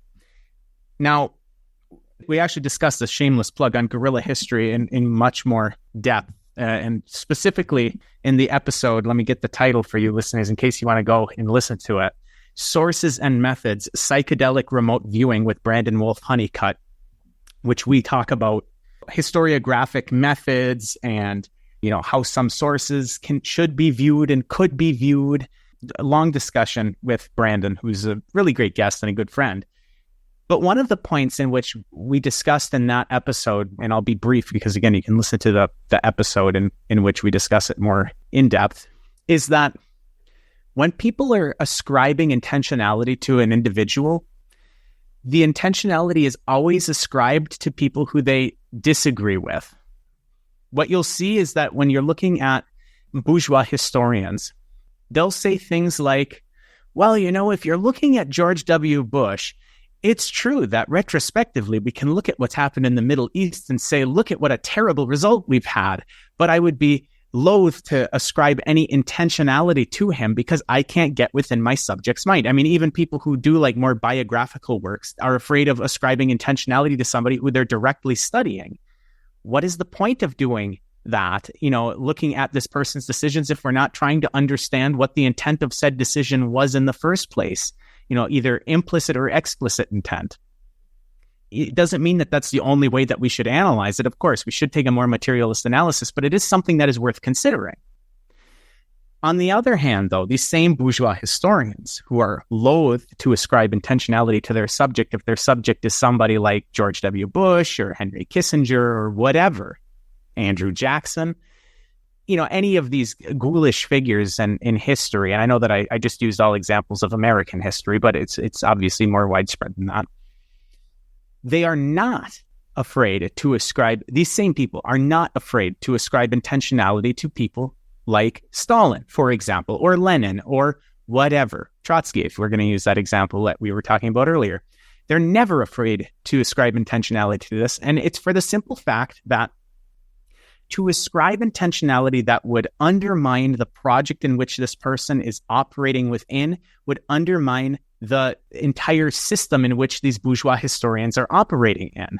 What I mean by that is that if a historian is a proponent, regardless of their specific tendency within the ideological spectrum, if they're a proponent of capitalism, just, broadly, by ascribing malintent to somebody who is having consequential decisions, like George W. Bush, if we're describing malintent to his decision to go into the Middle East for geopolitical and imperialist pursuits, then that opens up the conversation more broadly to, well, how far does the imperialism of this state, extend to? And if we then have to extend it to, well, the state just in general is imperialist, then you have to analyze the system in which you're living under and say, well, maybe this whole capitalism thing is imperialist. They're never going to do that. What they will do is they will say, hey, this socialism, this communism idea, now this is malintent. It steals individual liberties and blah, blah, blah. Like the whole intent is to, commit ethnic cleansing or whatever. Like, whatever fantasy these people come up with, they're never afraid to ascribe intent to somebody who's operating outside of the system or who is trying to form a new system of, political economy or, geopolitical alignment, whatever. Let's look even in today's terms. We see people trying to ascribe intent to all of the BRICS country members, in terms of what are their intentions with this. We understand that it's a geopolitical strategy, but what is their intent? And we have these analysts getting into the minds of people. Like, look at, again, loath to use this person as a serious scholar, but Timothy Snyder. How often does Timothy Snyder ascribe intent to somebody when it's somebody that's a strategic adversary of the United States? All the time. He's always willing to ascribe intent. But if he ever talks about anybody or any actor which is aligned with the capitalist world system or the United States more specifically, even if he disagrees with a specific policy, he never ascribes malintent to the individual. And I think that that's something that we see in the case of Stalin, is that there's always an ascribing of intentionality to Stalin for these decisions, whether or not there's any actual evidence that backs up their claims. So, again, if we're looking at the case of the so-called Holodomor, and I say so-called not because there wasn't a famine, there certainly was, and not that there wasn't some mistakes in the, collectivization of agriculture that led to the famine or exacerbated the famine in some ways, which there was. But the whole fact that we use this term is, a way of trying to say that there was a attempted genocide of Ukrainians, which that is not true. Both in terms of they were not the people who suffered the most within the Soviet Union. The Kazakhs suffered several times more severely. And then people in the region where I live, in the Volga region, they suffered very similarly to the people in Ukraine. And again, this is another grain-heavy area. And if you look at, the death rates, it's not quite as high as in Ukraine, but we're talking pretty similarly. So it's not an intentional genocide if you just look at the statistics. And also there is no collaborating or corroborating evidence within the archives which have been found to, have evidence towards that claim. But we still see them claiming that this was an attempted manufactured genocide of Ukrainians, despite there being no actual evidence of this. This is the same. This is just trying to ascribe blame on somebody with these outrageous claims because this person is operating, counter to the system in which the analysts are operating within, rather than actually having evidence for their claims. And these people would never make these sorts of claims without very solid evidence, like the person saying firsthand, yes, I wanted to genocide these people. They would never ascribe that intentionality on somebody who's a strategic ally of the United States. I mean, when was the last time that you saw a bourgeois American historian say Winston, and I'm telling you, somebody who's operating within capitalism and is largely a defender of capitalism, when was the last time you saw them go out of their way to say Winston Churchill was a genocidaire based on what he did in Bengal? A much more explicit example of a genocidal intent within a famine than, again, the so-called Holodomor, the famine of 1932-33 in the Soviet Union. They do it all the time. They do it all the time in the case of Stalin. They never do it in the case of Churchill. On the comparative question, on terms of what is the kind of the methodological function of comparing these events in the Soviets' history and events in liberal history and liberal countries.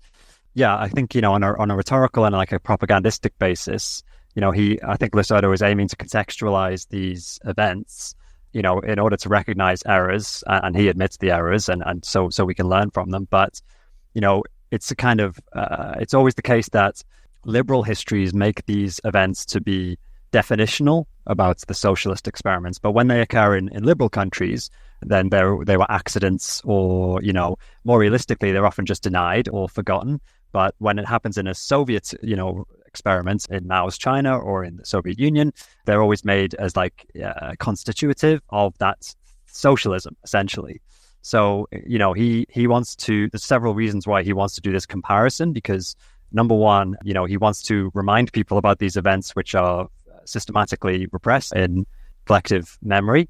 But also he wants to remind people that these were contingent, events that happen around the world at different points, and they're not a definitional part of socialism, because that's how they're always portrayed, and they're used as a kind of ideological weapon to always attack socialism. We've all seen, communism means starvation kind of memes and things like that, because they make it out to be this bad thing that happened during a process of socialist construction, which may have been exacerbated or not, depending on the context, is, a definitional part. So, yeah, I think it's just important to see, this is kind of the dual process he's doing when he's bringing up these comparisons. Yeah, just one small bit. I mean, I'm going to say this far less eloquently than you all, but I really appreciate the question of material analysis and of intent and of idealism versus materialism in analysis, right? Because it's super important to examine the outcome that policies have. On one hand, as almost holding more weight than the sort of intended purposes of policies, right? Because you see that all the time in the US. There's intended purposes, this is going to provide X to Y sectors of the population. And then in practice, there's what happens, right? And so we have to, as materialists, and as communists, we have to analyze the results of policies.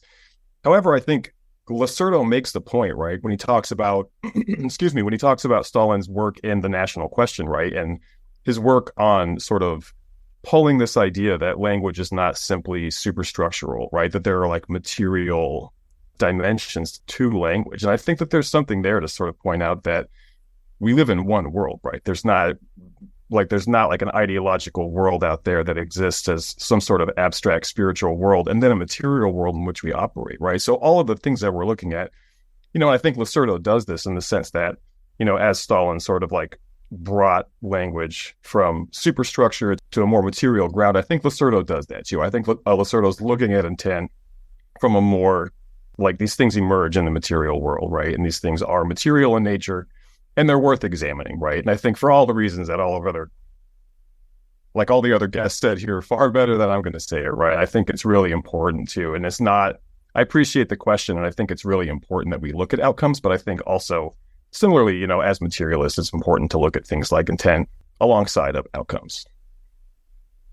Right on. Yeah, so there's a couple more. I hope we can get to both, but I definitely wanted to touch on this. Losurdo has, interestingly, I feel a criticism of Bolshevism here in the book, or at the very least, he recognizes a kind of internal contradiction in the kind of logic and methodology of Bolshevism that comes about once revolutionaries take power. And so, to quote Losurdo, he says, "The Bolshevik conspiratorial tradition backfired against the regime that had emerged from the Bolshevik Revolution.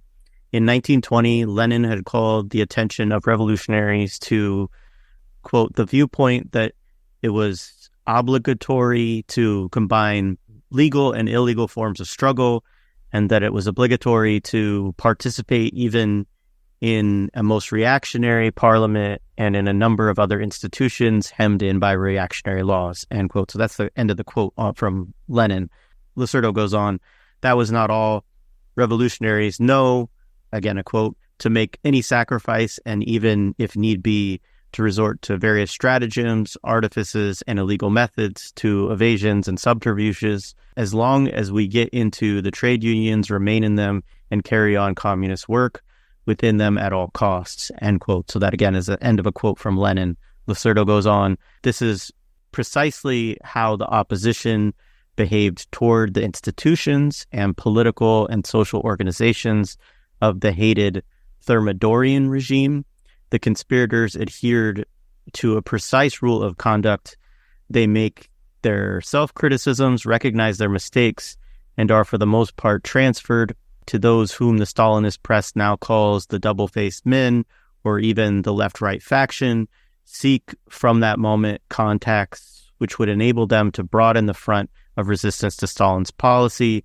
On this road, they meet other groups. One understands then the obsession with two-facers, the obsession that Khrushchev blamed on Stalin, end quote. So that's the end of the whole section. I realize it's complicated because there's quotes within quotes, but I just found this discussion really interesting, in part because, I mean, we do a lot of work. We've done a lot of conversations on anti-colonial movements, a lot of them after there's the seizing of power or right before.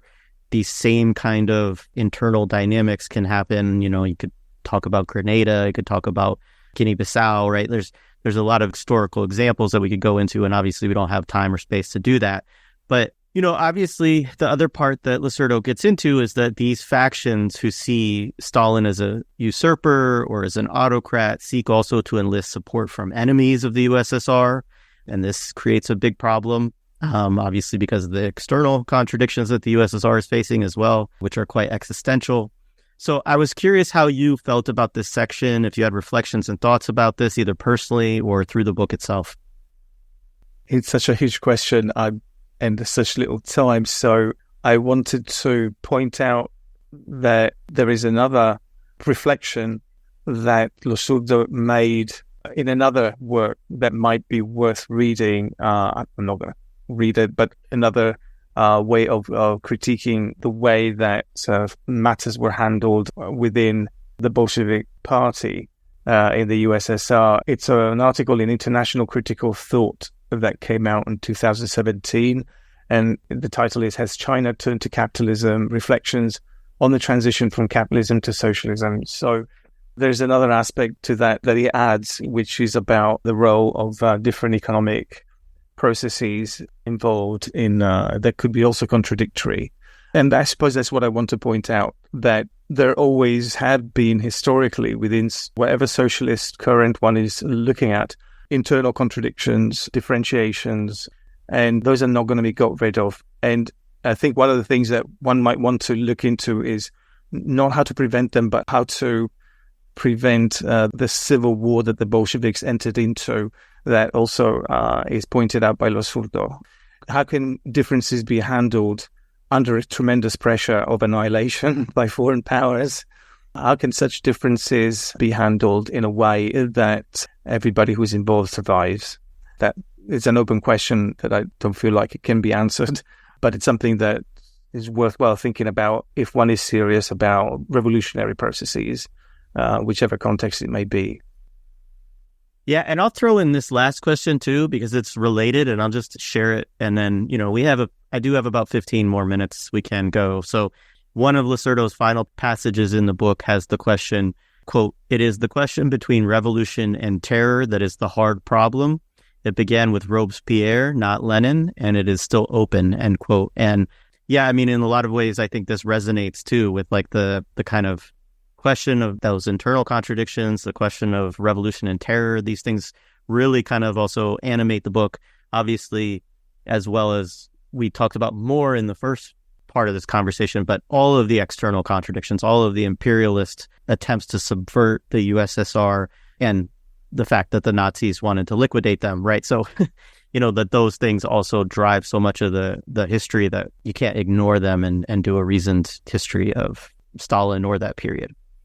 Yeah, and just to go back a little bit to the point about, the quotes that you brought up in terms of illegal methods and evasions and subterfuges, it's really fascinating because there's kind of two parallel things, like internal contradiction, that Losurdo draws attention to with any kind of revolutionary process.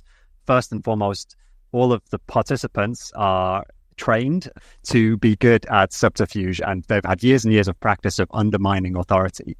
And then equally, they all are incredibly passionate about egalitarianism and incredibly passionate about achieving amazing things, improvements in people's living conditions. So then, in 1 in 1 million chances, they actually succeed. And then you just have a group of very well-trained spies and conspiracists, and also people who want to see immediate results. And a big tension that Losurdo constantly draws on and calls the dialectic of Saturn is that, sometimes things don't move fast enough for some of the participants. And therefore, they have these people who are very skilled at undermining authority, who are impatient by, other people's conceptions of how fast things should move. And equally, Losurdo draws attention to the fact that the people who are in power are very under-skilled in that area. Generally, they are revolutionaries who've happened to have been successful. They're not trained diplomats or administrators, or they might be good at organizing, but they're not good at running a country, especially a country which tends to be then in the place of a civil war, or, all of the other unfortunate circumstances that tend to happen to countries that have just had a revolution. 13 different imperialist nations invaded immediately upon the successful revolution. And then they have the internal pressures as well of the people who, Lenin was immediately shot by someone who thought that things weren't moving quickly enough, so this is always going to be a tension in any revolutionary movements. And as you said, Jay, that, you've seen this in anti-imperialist struggles around the world as well. And sometimes they will draw, they have lots and lots of very powerful, very rich people who will help them in the undermining of the new regime. So it's kind of a perfect storm of things to go wrong. So it's already 1 in a million that a revolutionary movement is successful, and then everything is kind of balanced against it immediately from the get-go. And this is kind of a position that we have to expect in any revolution, and we've seen it can happen. Losurdo draws attention to it happened in the French Revolution, it happened in Soviet October Revolution, it happened in Mao era China as well. So it's a kind of constant problem, and then that draws to the second question about violence and repression and terror. How do we usefully deal with these tensions and these internal contradictions in a way that doesn't end up in excesses, paranoia, and forced industrialization? That's another problem. These things all feed into each other. With regards to violence and terror, I mean, of course, there is a thin line between what is violence in pursuit of a political project and terror that is in excess of the violence requisite for that political project. And understanding where that line is always very difficult and oftentimes can only be done in retrospect. But the first thing that we have to understand is that violence is almost inherent at any of those major world-shaping political struggles, particularly revolutionary political struggles. And that we have to come to grips with that before we worry about, is it excessive? Is it terror? Is it violence? How much violence is, acceptable for this aim, et cetera, et cetera? Because again, in many cases, it can only be done retrospectively. But we do have to understand that violence is very nearly required for these movements. And when we look at it, we have to think, an adherence to dogmatic nonviolence is just accepting of the existing system. I think that that's something that has to be said. And we have all of these movements that will say, well, why don't they try to be nonviolent? Why don't they try to be nonviolent? If only it wasn't for the violence, then this is a project that I could agree with. We see the same thing today with what's going on in occupied Palestine. We have many polite liberals that would say, well, I'm generally in favor of the people that are oppressed, but, if only it wasn't this armed group called Hamas that was picking up guns, then I would be more inclined to side with them. What that is that's saying, well, I accept the status quo. I accept the status quo because we know that without violence, there is not going to be change in the situation in occupied Palestine. And in many of these other cases, there's not going to be change either. If you look at what's going on in Palestine right now, we can say that we philosophically and ideologically disagree with Hamas, but the fact remains Hamas is the leading edge of the Palestinian resistance movement. And if we don't stand in solidarity against settler colonial violence and genocide being carried out by the so-called state of Israel on Palestine, what are we actually doing? The Palestinians tried peaceful resistance in the past. We only have to go back to the Great March of Return, which was largely a nonviolent movement. And what happened? Israeli snipers targeted nonviolent protesters. They targeted women. They targeted children. They targeted press officers. This is something that is documented many, many times, and the liberals don't care about that. They don't look at it. They don't talk about it. Maybe once in a while they'll say, well, Israel does things that are not so nice. Maybe they have gone a little bit over the top, but they don't grapple with the fact that that's inherent to the response to nonviolence in the case of settler colonialism. Any resistance is going to receive violence on the part of the settler colonial power. And the people that are going to be feeling that, if you're solely operating within a dogmatic nonviolent sphere, your movement is going to be crushed and you are still going to have people that die. If you resist violently, yes, there is going to be reprisal, there is going to be death, but you are actually pushing towards some sort of liberation. The Soviet Union was much the same way. There was violence that was required for the revolution. After the revolution, there was quite a bit of violence that was required in the Civil War. I think people don't quite understand how much violence was required in the Civil War, not only in terms of rolling back the invasion by the imperialist powers, but also with the internal divisions that were existing within society. If you actually believe in the political project that you're trying to go and produce, you have to defend it. And if these people are going to kill you because, you're pushing for one political project and they stand in opposition to that, if you just say, well, let's sing Kumbaya and maybe we'll achieve socialism, sorry, then you're dead and you haven't achieved that project. There is a requisite amount of violence in these projects, and that's not to glorify violence. That is to say that it is required within these movements if we actually look at what has achieved results. Now, the question of whether it becomes terror is a separate question, and again, is a very difficult one and almost impossible at the time because you don't know where that line lies in terms of who is actually going to be disrupting your progress towards achieving your political aims and who is somebody who doesn't agree with you politically but is not actually going to be impeding your march towards progress. And how much violence is required to push back that opposition in order to achieve that goal. That's almost impossible. Is it true that there was excesses in the Soviet Union? Absolutely. Losurdo would agree with that. How many times in the book that we're talking about did Losurdo say the excesses of the purges or the horrors of the purges? Losurdo himself said this in this book. Anybody that tells you that this book is a full exoneration of Stalin is lying and hasn't read the book because it's throughout the text, from the first page to the last page. It happens all through it. But what we have to understand is that while there was excesses, many times those excesses can only be realized retrospectively, and that there was violence that was required to achieve the successes that there were. Of course, the Soviet Union is not around today. There were failures, obviously. But in order to achieve the successes that there were in its time, some of the greatest achievements in human history and some of the greatest achievements in socialist theory, there was violence required to carry out that project, to achieve those successes and to develop that theory and to provide an inspiration to movements around the world that wanted to use the Soviet Union as a star to achieve liberation of their people from the oppressive regime that was ruling over them. So it's important to understand violence in this way, and those debates about terror are worth having. And Losurdo himself acknowledges that. And, those are conversations you should have, but I think that is not the most crucial point here. the most crucial point, if we're talking about liberation of people, is to accept that violence is going to be inherent within the process of actually achieving some sort of liberation.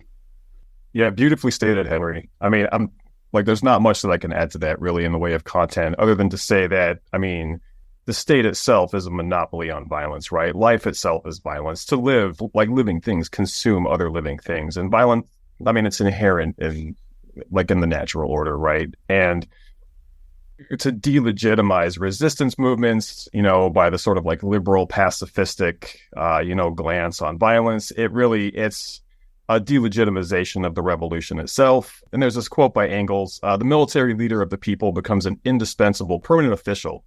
The assembly of the people takes form wherever it did not already exist. Military leader, council, assembly of the people are the organs of a Gentile society developed into a military democracy. Military, since war and organization for war have now become regular functions of national life, and so on and so forth. It goes on.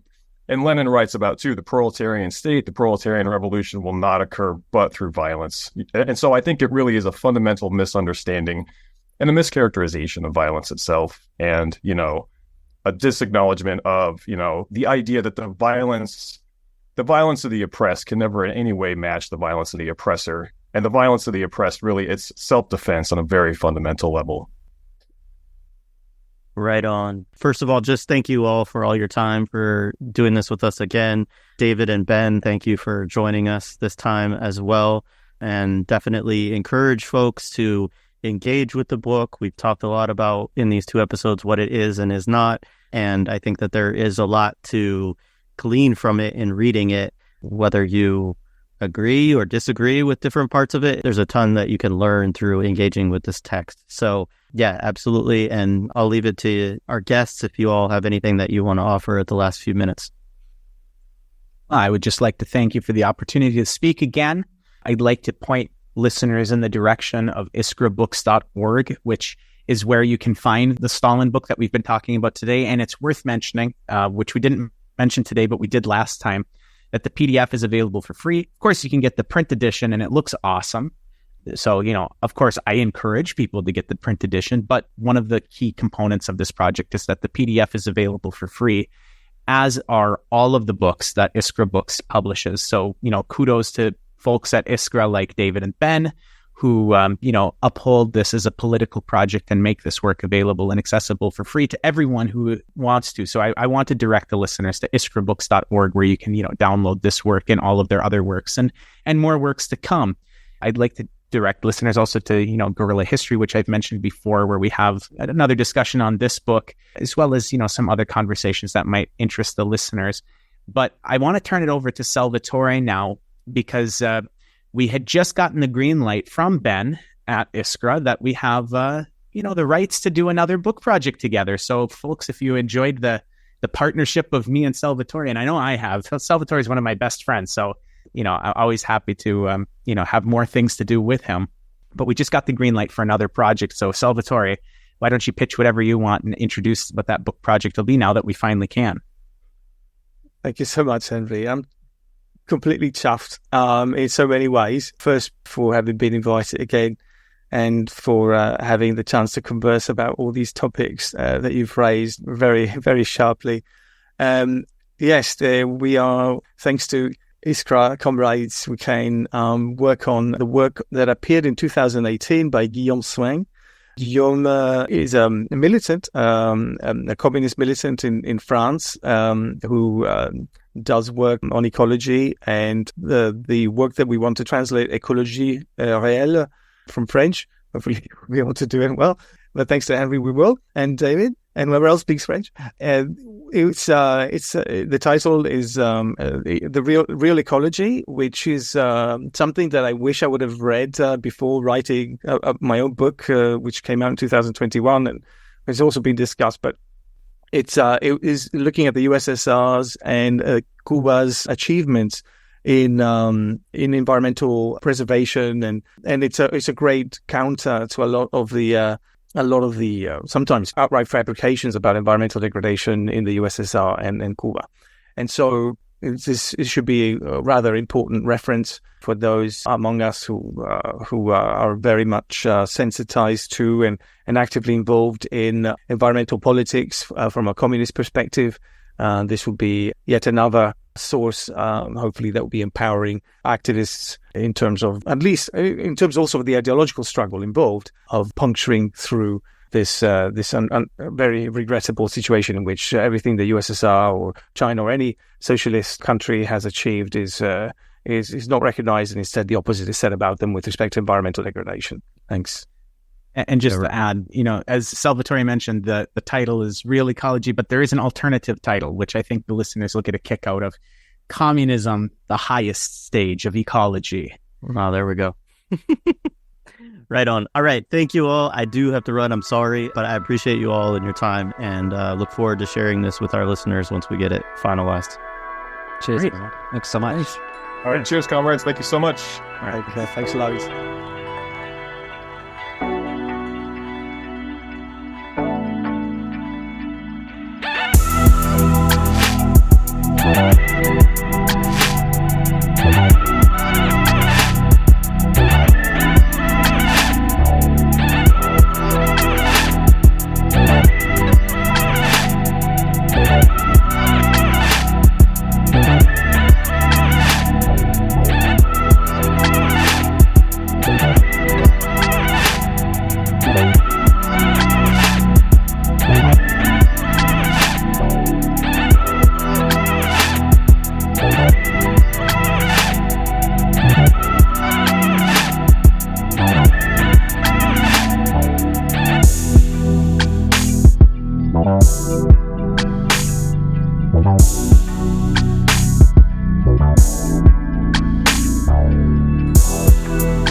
Bye.